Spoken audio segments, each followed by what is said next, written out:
Queridos hermanos, iniciamos la lección divina de este día jueves 27 de junio, jueves de la 12ª semana del tiempo ordinario. Por la señal de la Santa Cruz de nuestros enemigos, líbranos, Señor Dios nuestro, en el nombre del Padre, y del Hijo, y del Espíritu Santo. Amén. Señor mío, Dios mío, creo firmemente que estás aquí, que me ves, que me oyes. Te adoro con profunda reverencia, te pido perdón de mis pecados y gracia para hacer con fruto este tiempo de lección divina. Madre mía Inmaculada, San José, mi Padre y Señor, Ángel de mi guarda, interceded por mí. En este día, jueves, en la primera lectura, continuamos leyendo el segundo libro de los Reyes, capítulo 24, versículos 8 al 17. Joaquín tenía 18 años cuando subió al trono y reinó 3 meses en Jerusalén. Su madre se llamaba Nejustá, hija del Natán de Jerusalén. Joaquín, igual que su padre, hizo lo que el Señor reprueba. En aquel tiempo subió contra Jerusalén el ejército de Nabucodonosor, rey de Babilonia, y sitió la ciudad. Nabucodonosor llegó a la ciudad mientras sus hombres la sitiaban. Entonces Joaquín, rey de Judá, junto con su madre, sus servidores, sus jefes y sus funcionarios, se rindieron al rey de Babilonia, y éste los hizo prisioneros. Era el 8º año del reinado de Nabucodonosor. Nabucodonosor se llevó de Jerusalén todos los tesoros del templo del Señor y los del palacio real. Destrozó todos los objetos de oro que Salomón, rey de Israel, había hecho para el templo conforme a las órdenes del Señor. Nabucodonosor se llevó al cautiverio a toda Jerusalén, a todos los jefes y hombres de importancia, con todos los carpinteros y herreros, en número de 10,000, y solo dejó a la gente pobre de la región. También llevó cautivos a Babilonia al rey Joaquín con su madre, sus mujeres, los funcionarios de palacio y toda la gente valiosa. Todos los soldados en número de 7,000, los carpinteros y herreros en número de 1,000, y todos los hombres aptos para la guerra fueron deportados a Babilonia. Y en lugar de Joaquín, Nabucodonosor nombró rey a un tío de Joaquín, Matanías, a quien le puso el nombre de Sedecías. Palabra de Dios. Viene el destierro a Babilonia, eso es lo que nos cuenta el segundo libro de los Reyes, y llama mucho la atención, a mí me llama mucho la atención lo que ocurre con el templo de Jerusalén y lo que ocurre con los objetos sagrados que hay en ese templo, que como nos dice el libro de los Reyes, eran aquellos objetos que había construido Salomón por mandato de Dios para que adornaran, para que sirvieran para el culto en el templo de Dios. El día de ayer hemos visto cómo Jerusalén ha sido protegida, antes de ayer hemos visto cómo Jerusalén ha sido protegida y cómo efectivamente después se ha vuelto a la alianza. Pero ahora se nos cuenta cómo este rey Joaquín, que sube al poder cuando tenía 18 años, reina 3 meses en Jerusalén. ¿Y qué es lo que hizo Joaquín? Igual que su padre, hizo lo que el Señor reprueba. Hizo lo que el Señor reprueba. Es decir, que sale de la alianza del Señor, abandona la alianza del Señor. Y esto es lo que va a causar, en definitiva, esa deportación a Babilonia, el perder toda la riqueza de esa tierra dada por el Señor. Pero como decía, llama la atención esto de esos objetos sagrados que no son defendidos por Dios. ¿Por qué? Porque un objeto sagrado va a ser sagrado en la medida que lo utilicemos de acuerdo a la voluntad de Dios. No va a tener un poder por sí mismo. Y esto es sumamente importante para alejarnos de una mentalidad supersticiosa. Oye, el rosario es un objeto sagrado, sí, por supuesto, pero yo lo puedo utilizar como una cadena decorativa porque me gusta. ¿Va a significar una protección para mí si no lo usas para rezar? No, pues. Yo puedo tener en mi casa un crucifijo, yo puedo tener en mi casa una virgen, yo puedo tener imágenes religiosas que me permiten vivir con devoción, con piedad, mi fe. Pero ¿qué pasa si en ese hogar no se respeta la ley del Señor, no se vive la ley del Señor? Imagínate una persona que ni siquiera va a misa, no se confiesa, no comulga, y sin embargo tiene su casa llena de objetos religiosos. ¿Tú crees que esos objetos van a significar verdaderamente un camino de fe, una protección para esas personas? No.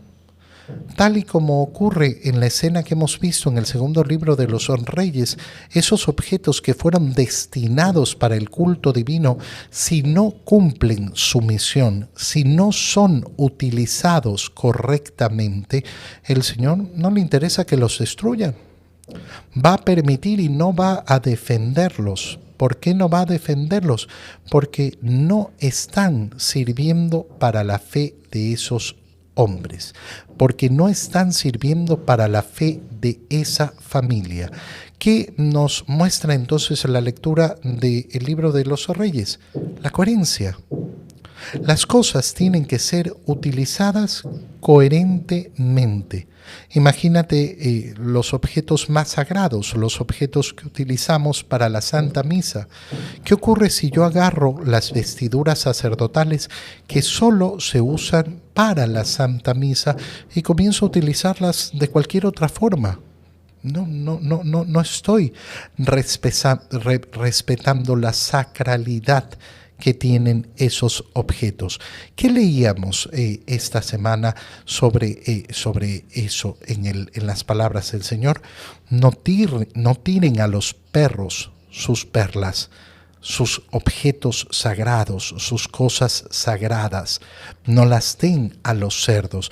Y eso empieza por nosotros mismos, es decir, nosotros tenemos que tratar bien las cosas sagradas. Imagínate cuando te topas tú con supersticiones absurdas. No, es que si quieres obtener algo, agarra la imagen de San Antonio y ponla de cabeza. Hermano mío, no estás haciendo ningún acto de piedad, ningún acto de fe, ningún acto de devoción. Estás siendo irreverente, irrespetuoso, no estás tratando bien ese objeto que es un objeto religioso, que es una imagen de un santo. Hay algunos que le quitan el niño a San Antonio. ¿Para qué? Para irlo a esconder. Entonces, claro, tú dices, ¿esta persona qué tiene en la cabeza? ¿Tiene un deseo de acercarse al Señor? Lo mismo ocurre con las bendiciones. Bendígame, Padre, bendígame. Te bendigo feliz de la vida. Pero ¿de qué me sirve bendecirte si tú no quieres confesarte, si tú no quieres vivir en comunión, si no quieres cumplir la ley del Señor? ¿De qué servirá esa bendición? Por eso en el momento de la bendición que el Señor le dice a sus discípulos que vayan a hacer, ¿qué es lo que les expresa? Si ustedes entran a una casa y ahí hay gente de paz, entonces su bendición les hará mucho bien. Pero si no hay gente de paz, es decir, si no hay gente dispuesta a vivir el camino del Señor, su bendición no les aprovechará para nada, regresará a ustedes, dice el Señor. Qué importante entonces darnos cuenta de qué nos pide el Señor. Coherencia. Está dispuesto a darnos toda su gracia, toda su misericordia, toda su protección. Está dispuesto a perdonar nuestros pecados, pero en la base de la coherencia con la que tenemos que vivir nuestra vida. En el Evangelio, leemos el Evangelio de San Mateo, capítulo 7, versículos 21 al 29. Hemos llegado ya al final de el Sermón de la Montaña, capítulos 5, 6 y 7 de San Mateo, que leemos en este final del Sermón de la Montaña. En aquel tiempo Jesús dijo a sus discípulos: no todo el que me diga Señor, Señor, entrará en el reino de los cielos, sino el que cumpla la voluntad de mi Padre que está en los cielos. Aquel día muchos me dirán: Señor, Señor, ¿no hemos hablado y arrojado demonios en tu nombre? ¿Y no hemos hecho en tu nombre muchos milagros? Entonces yo les diré en su cara: nunca los he conocido. Aléjense de mí, ustedes, los que han hecho el mal. El que escucha estas palabras mías y las pone en práctica se parece a un hombre prudente que edificó su casa sobre roca. Vino la lluvia, bajaron las crecientes, se desataron los vientos y dieron contra aquella casa, pero no se cayó porque estaba construida sobre roca.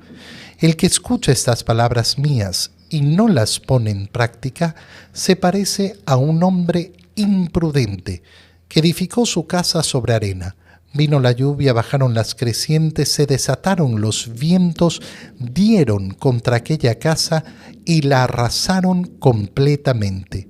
Cuando Jesús terminó de hablar, la gente quedó asombrada de su doctrina, porque les enseñaba como quien tiene autoridad y no como los escribas. Palabra del Señor. Ya vemos inmediatamente por qué era importante en la primera lectura reflexionar sobre la coherencia. ¿Por qué? Porque el Señor rechaza absolutamente la hipocresía y lamentablemente la actitud de hipocresía es muy grande y muy fuerte en nuestra sociedad, en nuestras familias. Solo hay que considerar cuántas personas quieren bautizar a sus hijos y que hagan la primera comunión, pero nunca han estado dispuestos a vivir la fe. Es como aquellos que dicen: no, yo soy católico no practicante. No existe eso. Eso no existe. Tú puedes pensar en tu mente que existe una condición de católico no practicante. No existe la condición de católico no practicante. El católico es aquel que busca practicar su fe. No existe en otra condición. Puede fallar, claro, puede fallar y puede pecar, pero va a buscar la misericordia de Dios. Pero si yo asumo que tengo una condición permanente de católico no practicante, lo que estoy diciendo en definitiva es: no soy católico, no quiero serlo. Mis actos, mi pensamiento lo demuestra así. Como lo dice el Señor en el Evangelio: no todo el que me diga Señor, Señor, entrará en el reino de los cielos. No se trata entonces de la hipocresía, de la incoherencia. No, yo digo que soy católico, digo que soy un hombre de fe, pero no cumplo lo que me manda el Señor. Ni intento cumplirlo, ni quiero cumplirlo, ni lucho por cumplirlo, ni me esfuerzo por pedir perdón al Señor por mis pecados. No entrará en el reino de los cielos. ¿Quién va a entrar? El que cumpla la voluntad de mi Padre. El que cumpla la voluntad de mi Padre. A mí me pasa mucho tener que decirle a las personas que todavía están en un estado muy grande de inconsciencia y que dicen: yo soy muy religioso, lo único que no voy a misa. Disculpa, ¿cómo cumples entonces el mandato de Jesús? Ay, no, yo rezo, yo hago no sé qué, yo pido, yo tengo presente a Dios. ¿Cómo cumples el mandato de Jesús? Toma y come. Toma y bebe. Haz esto en conmemoración mía. Haz esto. Toma y come. Toma y bebe. Es que todo va a partir de aquí, ¿eh? Si yo no estoy dispuesto a cumplir lo que me manda el Señor, entonces todo el resto, ¿en qué se va a convertir? en una gran hipocresía.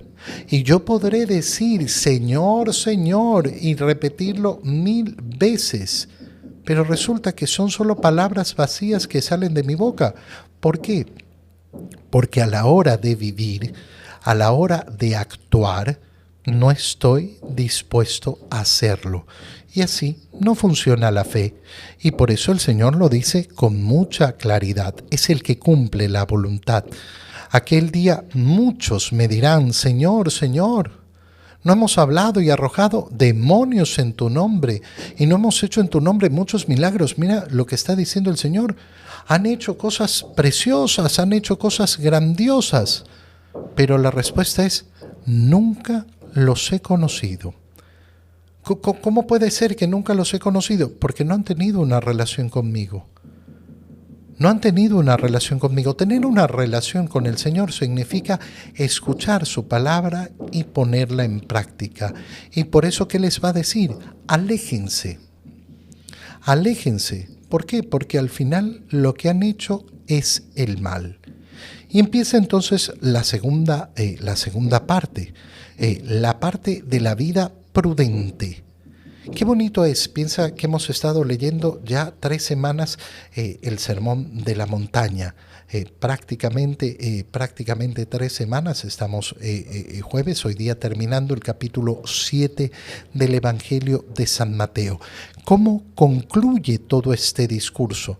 Diciendo, el que escucha estas palabras, todo, a partir del capítulo 5, a partir de las bienaventuranzas, pasando por todo el recorrido que hemos hecho en este discurso fundamental de Jesucristo, vale la pena que hoy lo releas entero.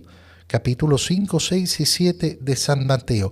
El que escucha estas palabras y las pone en práctica. No es entonces simplemente escuchar. Ten mucho cuidado si eres de aquellos que se deleita con la escucha. Hay muchas personas que se deleitan simplemente con la escucha. A mí me ha pasado mucho escuchar a personas que me dicen, ay padre, me encanta escuchar cómo habla usted. ¿Y qué te gusta? Ay, no, a mí me gusta cómo habla. No han escuchado verdaderamente nada. Están solamente empalagados escuchando. Habla bonito. Sí, pero si yo no entendí, si yo no estoy verdaderamente haciendo mío lo que se está escuchando, entonces significa que solo me gusta que me empalaguen el oído. Aquella persona a la cual le gusta que le empalaguen el oído tiene muchos riesgos de poner en peligro su fe. ¿Por qué? Porque cualquiera puede venir y empalagarle el oído. Hablar bonito es muy fácil. Hablar bonito es muy fácil. Yo tengo que escuchar la palabra y ponerla en práctica. Y esa es la condición del prudente, aquel que edificó su casa sobre roca. Y entonces se enfrentó a los problemas. Qué bonito cómo lo expresa el Señor. No es que escuchan mis palabras, las ponen en práctica y ya no van a tener problemas. No, escuchen mi palabra, pónganla en práctica y ahora se van a enfrentar a los problemas, pero van a resistir. ¿Por qué? Porque van a estar fundamentados en roca.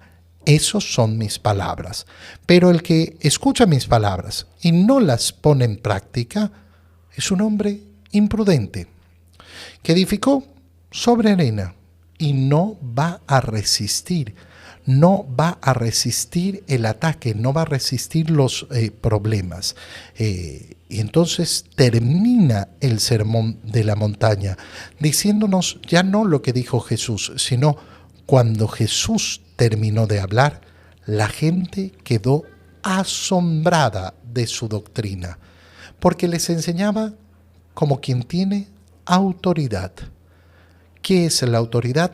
Es el reconocimiento del saber del otro.